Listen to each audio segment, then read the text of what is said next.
Ay, bumili nga pala ako dyan ng 6 na pirasong donut pang salubong sa birthday ng aking asawa. At bumili din ako ng kandilang may numero, number 26 dahil 26 years old ng aking asawa. At binubulat-lat ko na yan para sindihan na ang kandilang binili ko. Hindi ko pa nga alam kung anong plano ko para sa birthday ng misis ko bukas. Bahala na bukas. So ayun na nga, tinusok-tusok ko na yung kandila doon sa donut para masindihan na. Assorted nga pala yung binili ko dito para hindi nakakasawa. Di tulad mo, sawa na siya sa'yo. Biro lang yon, kaya sinindihan ko na yung kandila na yan. Ayan, imekos-mekos na natin yan. Imekos na natin sa asawa natin yan. Ayan nga, at dadaling ko na sa aking asawa. Tingnan natin kung masusurprise siya. Ang hiling ko lang naman ay sana matuwa ka.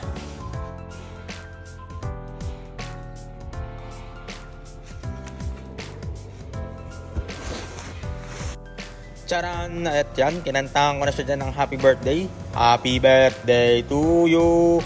Happy birthday to you! Happy birthday! Happy birthday! Happy na birthday mo pa! Happy na birthday mo pa! O diba? Ngiting-ngiti ang aking misis. Ay, may pa-post-post pa. Akala mo picture, video naman. Ayan. Sabi ko sa misis ko ay hipan mo na at baka magkaiyakan pa tayo dito. Pinatay niya yung electric fan at hihipan niya at baka magawan pa siya ng paghipan. Ayan, mag-wish ka muna. Ay, ayan, inihipan na. Sana matupad ang iyong mga wish. Nabasa ko sa utak na ang wish niya. Sabi niya mga 5 anak daw. Ay sige, pagbibigyan. Hindi, biro lang yon. Mahirap ang buhay. Mga 2 lang. Napakagwapo. Ay nagtingin-tingin ako dito ng cake. Ito yung kinabukasan na. Para i-surprise ko ulit siya, ay walang sawang sorpresa para sa iyo, misis, dahil ganun kita kamahal. Ikaw lang sapat na. 21-18. Ay bago nga ako bumili ng cake, ay pumunta muna ako dito sa paprintan ng picture at nagpaprint ako ng picture namin. Ito yung kasal namin, di ba? Napakaganda. Ayan na yung cake na binili ko. Red velvet nga pala yung pinili ko dahil favorite niya daw yung red velvet. Sana ay masarap ang red velvet na rin. Tinanong ako ni ate kung lalagyan daw ng card. Sabi ko, magkano? Sabi niya, libre. Ay sabi ko, siya, sige, libre ay. Sino pa bagang tatanggi? Kahit ikaw, kung nanonood, hindi ka tatanggi, ano? Kahit walang birthday. Sinulat ko na nga pala dyan yung pangalan ng aking asawa, Clarissa. Baka daw magkamali si ate ay wala na daw kang ulit. Ay libre na daw ay uulitin pa. Touch move daw ay, ayan, sinusulat na ni ate. Ay bago pa isulat ay ako inalok ng rosas, ay napaka-sales ni ate. Business-minded talaga. Goods yan, ate. Ay ipinasok ko na nga yung aking cellphone sa loob ng paper bag at napakadami kong dala. Ay inon ko na rin yung video para nakikita yung aking pagmumukhang napakagwapo. Ay nagmamadali nga ako dyan at marami pa akong isa-set up at baka dumating na ang aking asawa ay hindi ko pa tapos. Kailangan ko na magmadali at tapusin lahat ang aking sorpresa para sa aking asawa. Ay pagka-uwi ko nga ay pinalobo ko na rin mga lobo para maidikit ko na to sa pader. Ay beke naman pagkatapos ay medyo nga pala nahirapan ako dun sa letter D at butas pala. Ako'y nakailang ihip na. Ay labas ng labas ang hangin. Ay muntik na ako magkabeke talaga. Ayan, dinikit ko na nga. Ay pinatungan ko na nga lang pala yung Happy Valentine's at sayang pang next year pa yon. Ay sinusubukan ko nga dito yung transition kineme nila. Ay tingnan natin kung maganda ang kakalabasan ng transition na ito. Let's see. Ayan na. Wow, napaka-pogi. O, diba? Surprise! Napakaganda naman ng asawa ko. Ay happy birthday sa'yo, misis ko. Sana ay natuwa ka sa aking sorpresang ito. Munting sorpresa na hinahandog para sa iyo. Ay pagkatapos ko nga ay may bumisita sa akin dito, yung aming kapitbahay na si Jelgel, ay binabasa niya ay happy birthday daw. Happy birthday, happy birthday. Who's that? Who's that? Happy birthday! Yay! Happy birthday! Cheer! Happy birthday to you. Happy birthday to you. Happy birthday, happy birthday, happy birthday to you. Yay! Whose birthday today?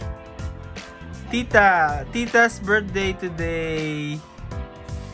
Yay! Greet Tita later, ha? Okay? Greet happy birthday, Tita, okay? Yay!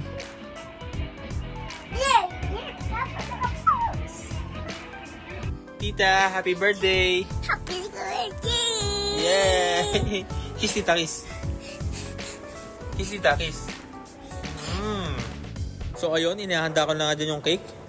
At tinusok na nga pala dyan yung birthday card ng aking asawa. Yan, Clarissa, ayan, nalaglag pa. Ayan. At after dyan, tinusok ko na din yung kandila dyan. Yung kandila dyan ay ginamit ko pa kagabi dun sa donut. Eh sayang naman, kaunting apoy pa lang nagagamit ko. So lagyan ko na lang ulit ng apoy mamaya bago siya dumating. Para naman di agad maluso yung kandila. At yan, dahan-dahan ko na nga itinutusok. Titingnan ko kung pantay.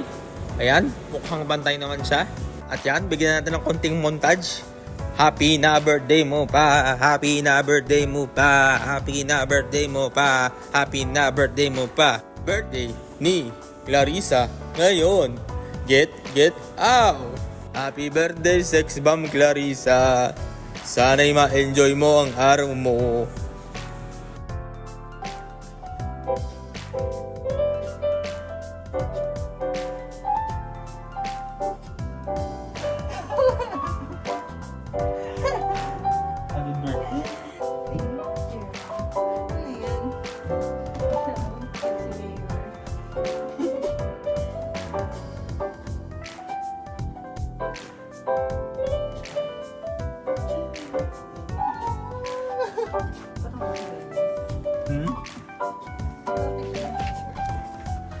Ako yung cake mo. Ano, video ba ako kanina? Ako cake mo. Ganun. Wow, happy birthday. Happy Valentine's Day. Happy birthday. Ano yung picture ba? O video yan? Pipicture lang kita. So yun guys, hanggang dito na lang. Salamat sa panonood. See you on next vlog. Happy birthday, love. I love you.